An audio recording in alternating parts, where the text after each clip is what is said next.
Bonjour et bienvenue à tous dans cette nouvelle vidéo. Aujourd'hui, je vous propose un petit guide pour la culture et le soin de vos plantes carnivores. Et également, restez bien jusqu'à la fin puisque j'ai deux petits bonus sur une section un petit peu plus bricolage. Quelles sont les choses que vous pouvez faire en janvier? Qu'est-ce que vous pouvez concrètement bricoler? Allez, c'est parti, je vous souhaite à tous une excellente vidéo. L'une des premières choses que vous allez pouvoir réaliser sur la période hivernale, si vous ne l'avez pas encore fait au mois de décembre, eh bien ça va être de réaliser la taille et le nettoyage de vos différentes plantes, que ce soit pour commencer sur les Sarracenia. Comme vous le voyez, c'est une période de l'année où les urnes vont brunir. Alors du coup, qu'est-ce que l'on fait de cette partie-là de la plante? Eh bien tout simplement, on va se munir d'un sécateur et on va donc couper toutes les parties brunes en faisant attention à garder les parties vertes et encore vivantes de l'urne, puisqu'à l'intérieur, eh bien, vous avez des insectes qui ont été accumulés au fur et à mesure de la saison printanière et estivale. La plante va donc pouvoir continuer de digérer donc ces insectes-là afin d'emmagasiner de l'énergie qui est très importante, étant donné eh bien, qu'en hiver, donc, la durée de la luminosité sur la journée réduit. Il va donc être très important pour la plante donc de garder ces fameuses parties vertes pour continuer de capter les rayons du soleil et faire de la photosynthèse, et également de les garder puisqu'à l'intérieur il y a les insectes afin que la plante continue de se nourrir malgré la période.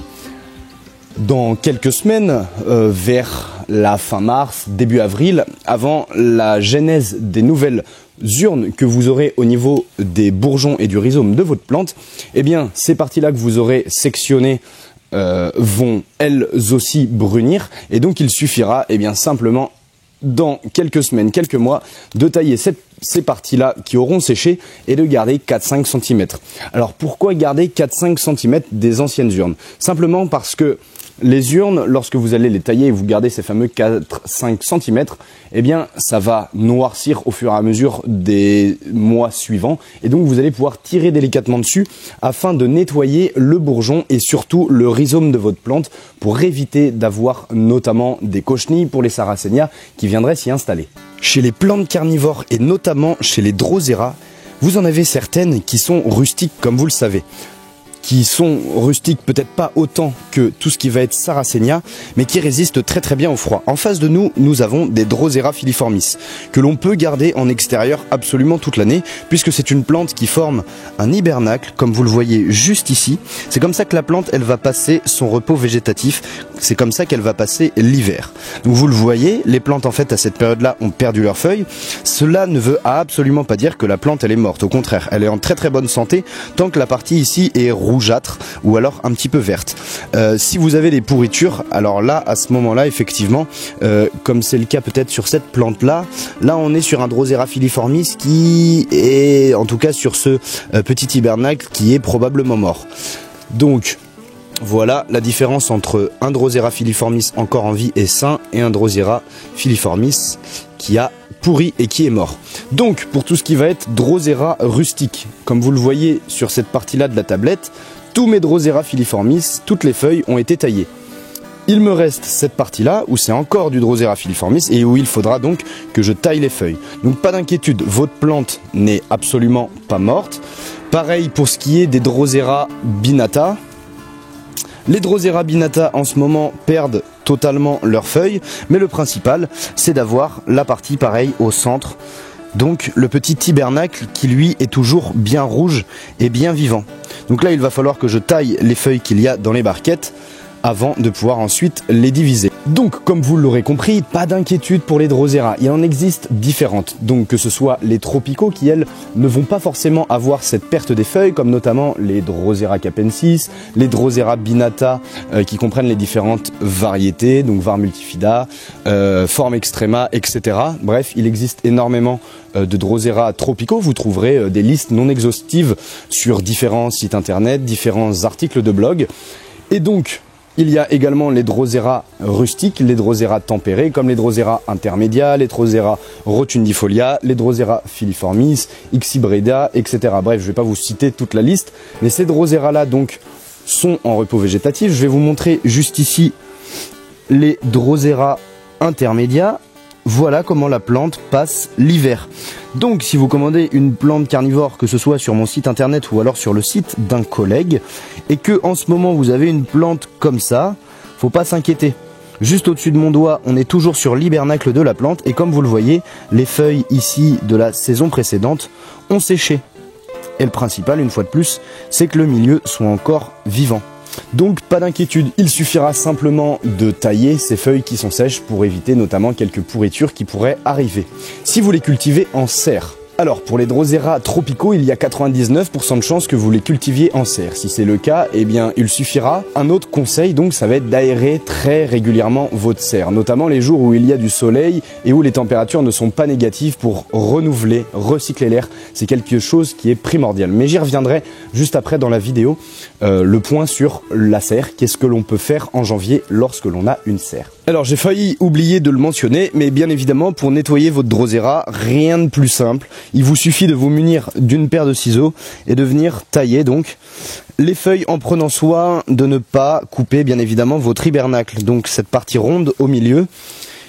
Et donc voilà, lorsque vous nettoyez votre Drosera filiformis, à quoi et vos Drosera rustiques de manière générale, à quoi ils devraient ressembler. Voilà pour le nettoyage, maintenant on passe sur les Dionnées. Alors, voici l'état actuel de ma collection de Dionnées. Comme vous pouvez le voir, il y a encore des mâchoires qui sont bien vivantes. Et ça, tant mieux, au moins comme ça permet à la plante de continuer de capturer des insectes. Mais vous avez également des mâchoires qui ont séché. Donc là, il vous suffira de vous munir plutôt d'une pince à épiler plutôt que de vos mains pour tirer dessus. Si vraiment les mâchoires sont très sèches, vous pouvez le faire à la main, ça se retirera très facilement. Là, on est sur une plante qui est en très bonne forme. Simplement, là, son aspect, eh bien, faut imaginer, comme vous le voyez, là, toutes les mâchoires noires. Faut imaginer que le pot là de 3 litres, il était complètement rempli de mâchoires cet été. Donc, il suffit de les retirer. Oui, la plante sera moins belle, mais une fois de plus, c'est son aspect naturel.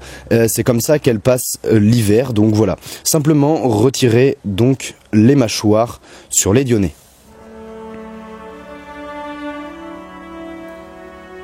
Et également, comme vous le voyez ici, alors on est en janvier, mais elle fait une fleur. Donc là, j'aurais dû la tailler. Toutes les graines sur mes pieds mères de Dionnées ont déjà été récoltées. Ça peut arriver, bizarrement, alors c'est pas bizarre, mais souvent quand on est en serre, les plantes n'ont pas aussi froid qu'en extérieur, surtout que là en ce moment sur la région nantaise, on n'a pas encore eu de grosses gelées, ce qui fait que des fois, les bizarreries de la nature font que certaines Dionnées donnent des fleurs. Donc là, il vous suffira soit de prendre vos ongles si vous avez des angles coupants, ou alors de prendre une paire de ciseaux et de tailler si vous avez une fleur en ce moment qui est en train de sortir du bulbe de votre Dionnée. Pareil pour celle-ci, on pourrait avoir l'impression qu'elle est morte. Je vous ferai une vidéo dans quelques jours, lorsque j'aurai nettoyé toutes mes Dionnées, et on le voit bien au milieu, hein, il y a encore des petites mâchoires prêtes à sortir qui sont encore bien vertes. Donc voilà. La plante n'est absolument pas morte, donc pas d'inquiétude. Pareil que pour les Drosera, si vous commandez sur un site internet et que vous recevez une plante, une Dionnée avec seulement 3 à 4 mâchoires, voire même seulement une ou deux, pas d'inquiétude. Le principal, c'est la santé et la vigueur du bulbe. Le bulbe, c'est la partie qui est souterraine, d'accord? C'est du bulbe que partent les mâchoires. Tant que le bulbe, lui, il est bien blanchâtre, bien vivant, qu'il n'est pas marron et complètement pourri, ça veut dire que votre plante est en très bonne santé. Et donc voici une petite démonstration pour retirer facilement les mâchoires. Alors je parlais de pince à épiler tout à l'heure. Là on est plutôt sur une pince à dresser qui sont un petit peu plus grosses. Et donc il suffit de prendre les paquets des mâchoires et de tirer dessus.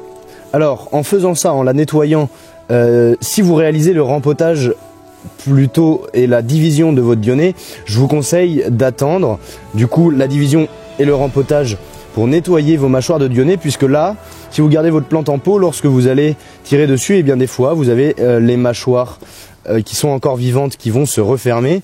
Donc, si elles se referment, elles captureront pas d'insectes et ça peut épuiser indirectement votre plante. Donc voilà, si vous comptez et si vous aviez prévu de diviser et de rempoter vos Dionnées, vos bulbes de Dionnées, eh bien attendez plutôt de faire cette opération pour retirer donc toutes les mâchoires. Que vos plantes soient cultivées donc sous serre ou bien en extérieur, globalement c'est le même principe. Le nettoyage à cette période-là de l'année est très important. Donc En extérieur, les urnes de Sarracenia se remplissent beaucoup plus d'insectes que les urnes sous serre. Comme vous le voyez là, l'urne a carrément été coupée à cause de l'indigestion du Sarracenia. Vous voyez la quantité d'insectes, mais toute cette partie-là qui est pliée à cause des insectes, ou alors les urnes qui sont simplement brunies par la saison, vous pouvez également tout à fait les tailler, histoire de nettoyer un petit peu vos plantes. Pareil, à cette période-là, c'est tout à fait possible de le faire. Si vous avez envie que ça soit un petit peu plus esthétique, vous pouvez donc nettoyer. Ça permettra également à votre plante de mieux respirer. Après, si vous voulez pas le faire en janvier, c'est une opération que vous pouvez faire globalement de manière générale courant de l'hiver.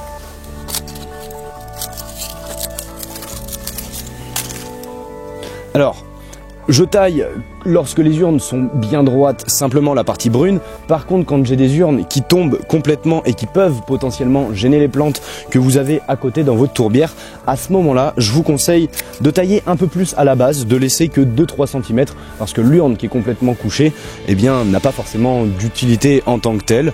Donc, moi, ce que je fais, c'est que je garde les urnes qui sont bien droites et je les taille, et celles qui se couchent sur les autres plantes, je les taille complètement, histoire de laisser de la lumière pour toutes les autres plantes que vous avez autour, parce que lorsque vous réalisez une tourbière comme celle-ci, vous pouvez avoir des Drosera à côté, des Dionnées comme c'est le cas là, et donc les urnes de Sarracenia qui tombent sur les autres plantes vont nuire entre guillemets, puisque les autres plantes donc n'auront pas assez de lumière et ne seront pas aussi vigoureuses qu'une plante carnivore qui a bénéficié de beaucoup de lumière.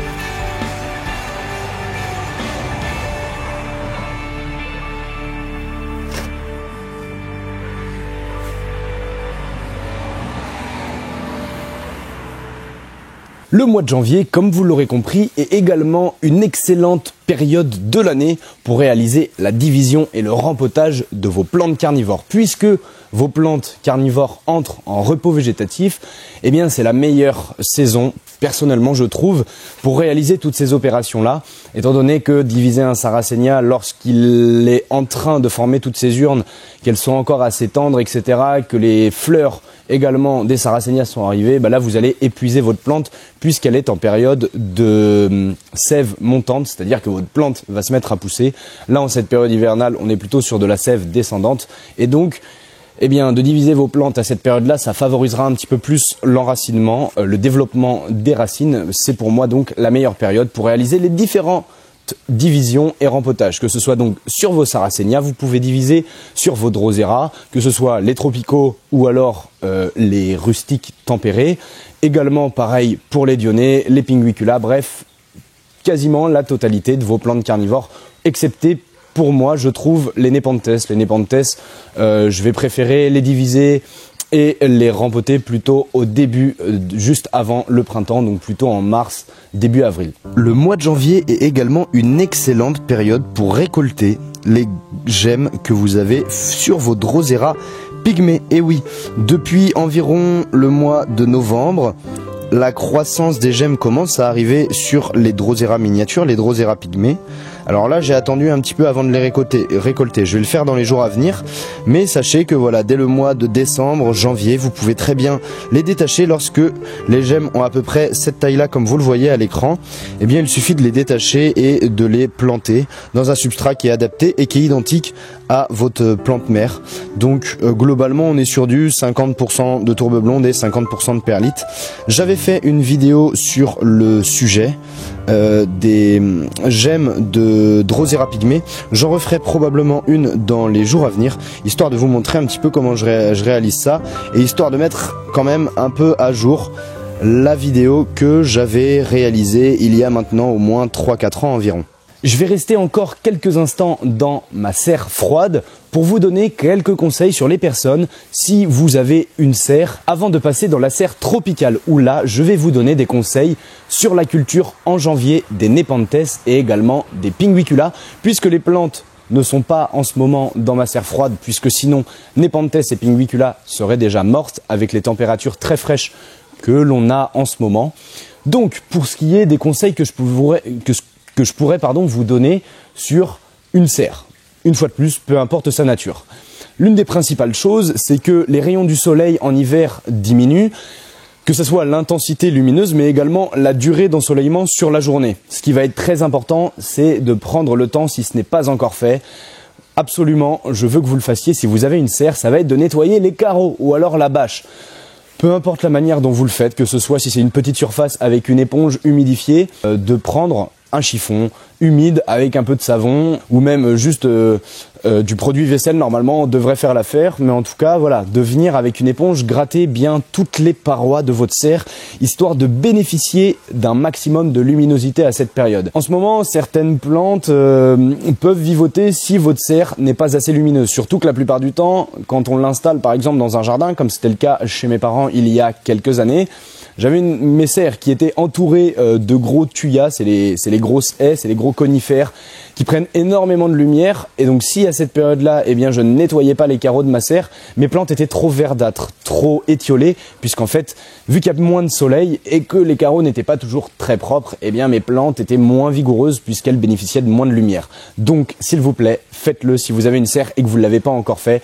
Prenez le temps de bien frotter, d'enlever l'algue, d'enlever toutes ces parties un petit peu verdâtres que vous avez sur les différentes parois de votre serre, histoire que vos plantes carnivores puissent bénéficier des quelques rayons du soleil que l'on a en hiver et qui sont vraiment primordiaux à la bonne survie et au bon développement de votre plante pour passer l'hiver en repos végétatif de la manière la plus optimale possible. Également, tout à l'heure, je vous parlais des différentes pourritures que vous pouvez constater, des différents champignons qui peuvent arriver sur une serre, étant donné qu'à cette période-là, elle ne reste pas ouverte comme c'est le cas au printemps et à l'été. Moi, vous voyez là-haut, ça s'ouvre. Si j'appuie sur un bouton, j'ai également les portes latérales au fond et devant moi. Donc, lorsqu'il fait beau, sur les coups de midi 13h, quand le soleil commence à bien donner, on sent cette atmosphère très humide dans la serre.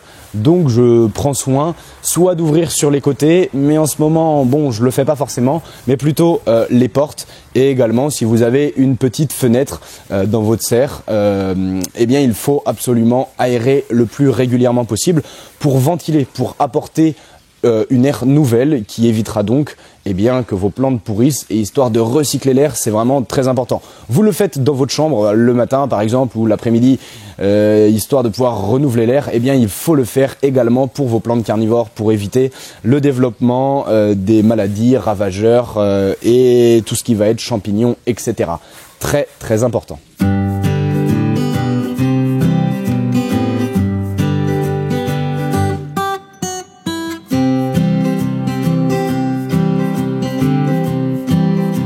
Nous voici maintenant dans la serre chauffée. Si vous cultivez les Nepenthes, que vous en avez chez vous, et notamment peut-être dans un terrarium, ou alors plutôt tout simplement dans votre logement, proche d'une source de lumière, les rayons du soleil tapant moins fort, il est donc tout à fait possible de l'approcher un petit peu plus de la source de lumière, puisque, comme vous le savez probablement, histoire que votre Nepenthes puisse redonner de nouvelles urnes au bout des feuilles, comme c'est le cas ici pour cette jeune urne qui finira par la suite, je l'espère, comme ce type d'urne. Ça va être l'hygrométrie qui va être très importante. C'est pour ça que dans un terrarium avec une petite rampe LED, histoire d'avoir un appoint en lumière et donc avec de la brumisation également assez régulière et donc potentiellement cette atmosphère saturée en humidité, c'est ce qui plaira énormément aux Nepenthes, histoire de reformer de nouvelles urnes. En ce qui concerne maintenant l'arrosage des Nepenthes, alors j'ai déjà reçu quelques mails et j'ai déjà vu des personnes qui m'ont envoyé des photos de leurs Nepenthes avec un substrat qui est parfois trop gorgé d'eau et qui n'est pas la bonne composition. Très important pour les Nepenthes d'utiliser un mélange avec des éléments assez grossiers, comme par exemple de l'éclat de coco, ça leur convient très bien, de la perlite également, on peut y mettre également de l'écorce de pin ainsi que de la sphaigne et pourquoi pas un tout petit peu de tourbe blonde.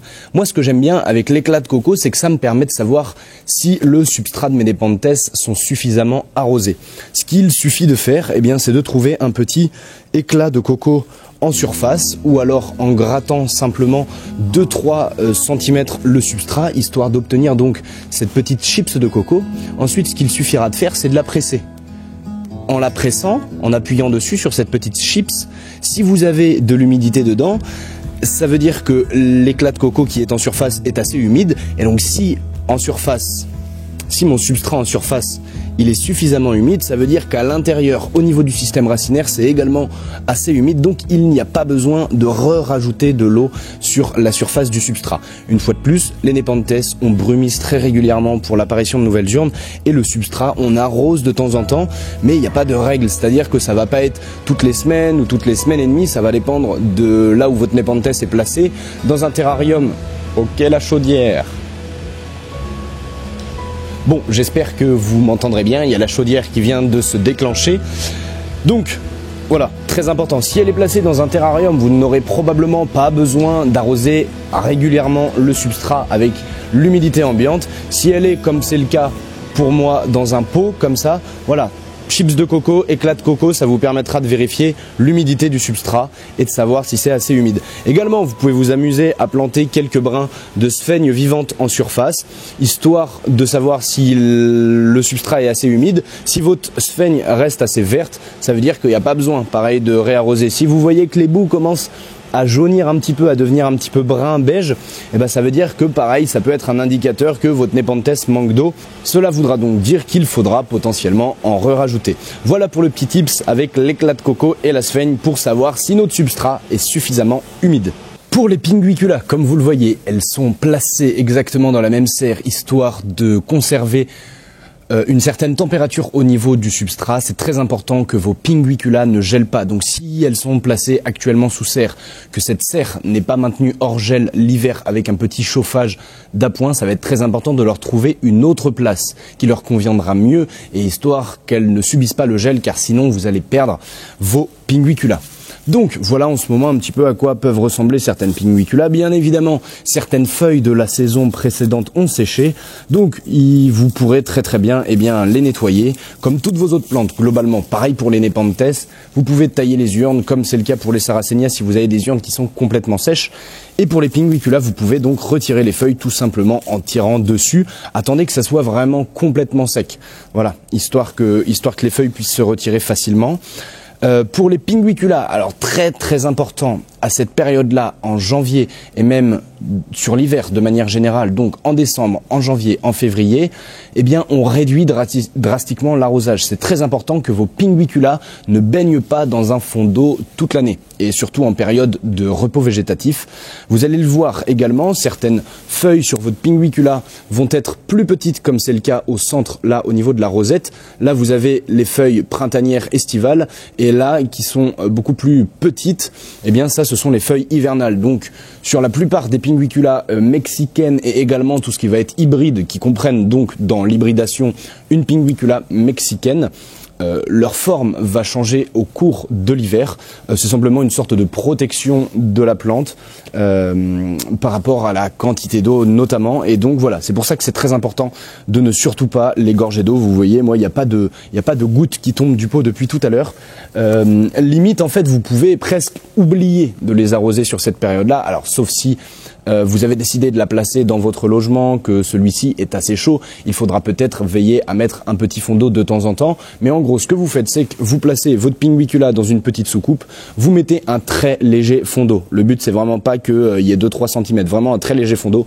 Vous attendez que le substrat se réimbibe un petit peu, et au bout d'une heure ou deux, vous retirez l'eau qu'il y a dans votre coupelle. C'est très important, une fois de plus, que les pinguiculas n'aient pas d'eau stagnante à cette période-là. Et de toute façon, même de manière générale, lorsque l'on n'est pas en janvier, au printemps et en été, oui, on peut avoir un petit fond d'eau de temps en temps, mais il faut laisser le substrat s'assécher entre deux arrosages pour éviter les pourritures.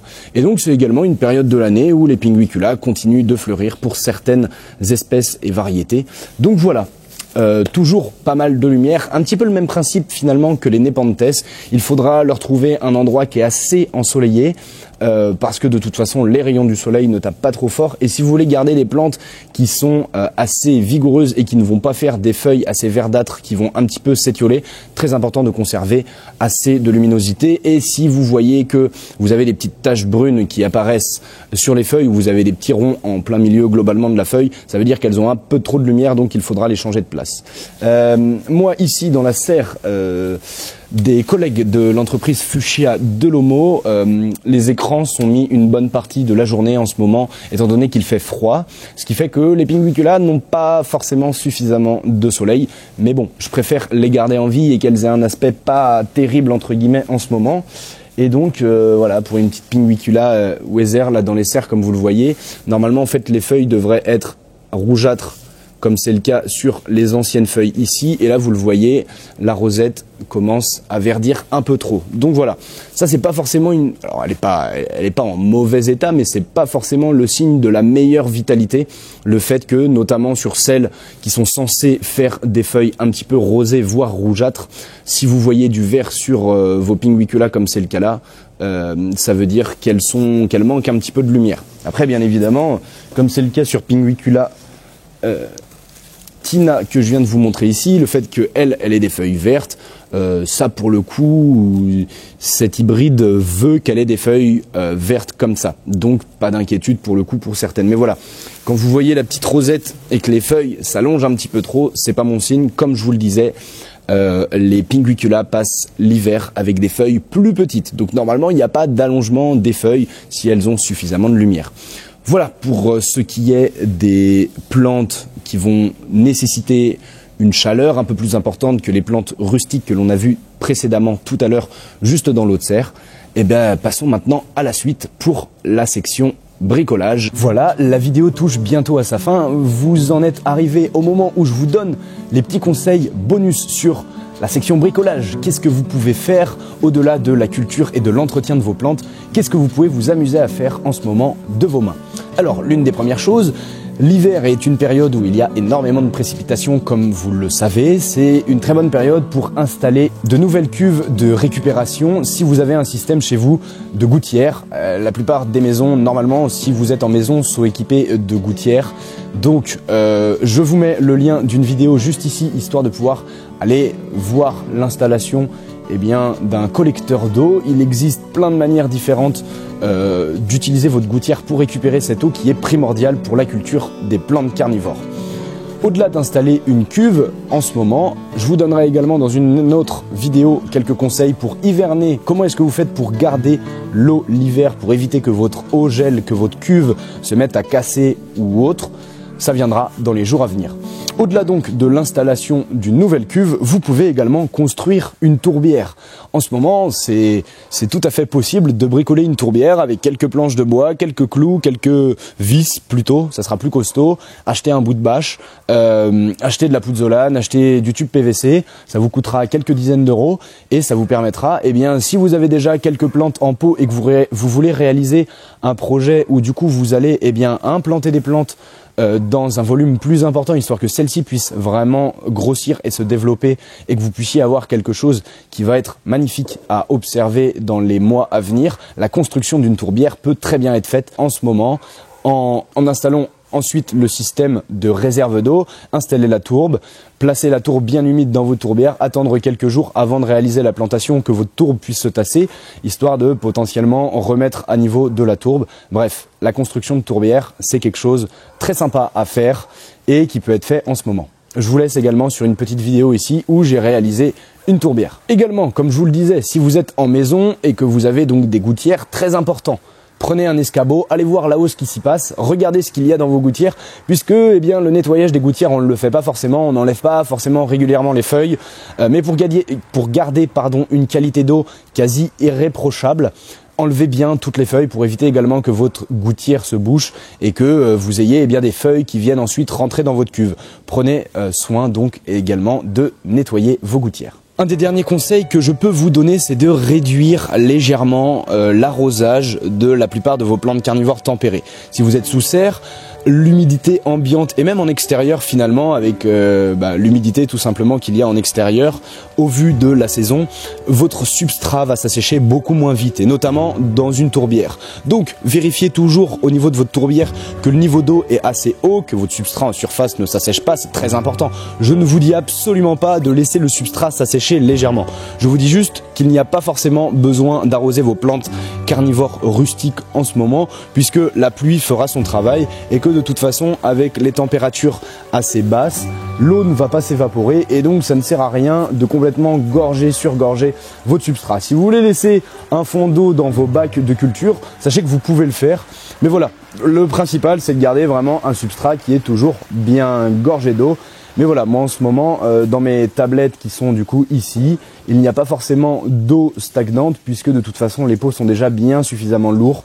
Donc gardez votre eau pour arroser votre substrat pour les différents rempotages que vous allez réaliser, utilisez votre eau voilà, pour d'autres choses, mais vous pouvez la conserver. Et puis si vraiment vous êtes du coup en culture sous serre et que il n'y a plus d'eau dans vos bacs depuis quelques jours, eh bien vous pouvez en remettre. Mais voilà, checkez assez régulièrement l'eau, vous allez voir, elle s'évapore vraiment très lentement. Moi là j'ai arrosé mes tablettes il y a environ un mois et demi, j'ai mis 4-5 cm, même pas d'eau au niveau de la base de mes pots.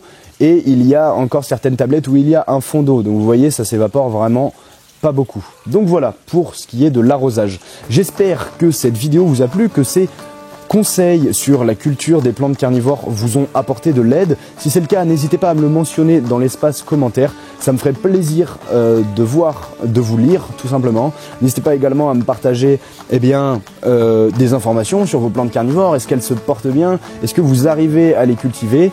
Voilà, ça me fera très plaisir. Si cette vidéo également vous a servi, n'hésitez pas à la partager à d'autres personnes sur n'importe quel réseau social, histoire de pouvoir diffuser cette passion des plantes carnivores que l'on a. Voilà, moi ça fait déjà plus de 15 ans aujourd'hui que je les cultive. Aujourd'hui j'ai décidé depuis maintenant 3-4 ans environ d'en faire mon métier. Voilà, je continuerai de me donner à 200% dans ce projet là. J'essaye de faire au mieux pour satisfaire les clients de la boutique en ligne. Je vous remercie rapidement si vous êtes encore là, les personnes qui commandent sur mon site. Merci du fond du cœur, ça me touche énormément. En 2023, il y a plus de 1200 colis qui ont été commandés et qui ont été expédiés par mes soins. C'est moi qui prépare les colis. Je suis encore seul à travailler dedans. Je m'occupe de tout. Voilà. Merci beaucoup pour vos retours lorsque vous m'envoyez un petit mail, lorsque vous laissez un commentaire positif sur le site. Ça me fait énormément plaisir et ça me touche et ça me donne la motivation et l'envie de continuer là-dedans. Donc une fois de plus, merci à tous. C'est que le début de l'aventure et j'espère bien pouvoir retenir cette caméra plus régulièrement et trouver le temps de pouvoir vous partager des informations, des conseils, vous faire voyager également, pouvoir vous emmener chez des personnes chez qui j'ai réalisé des tourbières, etc. pour vous montrer un petit peu l'avancée des différents projets, etc. Et puis histoire que vous puissiez y trouver des informations qui pourraient vous plaire. Bref, je m'arrête là, ça va, j'ai toujours autant la parlotte. Ça je l'ai pas perdu, donc tant mieux. L'envie est là depuis toujours. Simplement voilà, il y a des périodes qui font que c'est plus compliqué d'être à droite, à gauche. Merci à tous d'être encore présents. Je vous souhaite une excellente fin de journée, une excellente journée si vous regardez ça le matin, bref, peu importe quand. Je vous dis à très vite autour de cette nature insolite, passionnante et dévorante. Ensemble, cultivons l'insolite, c'était Enzo pour les Dents de la Terre.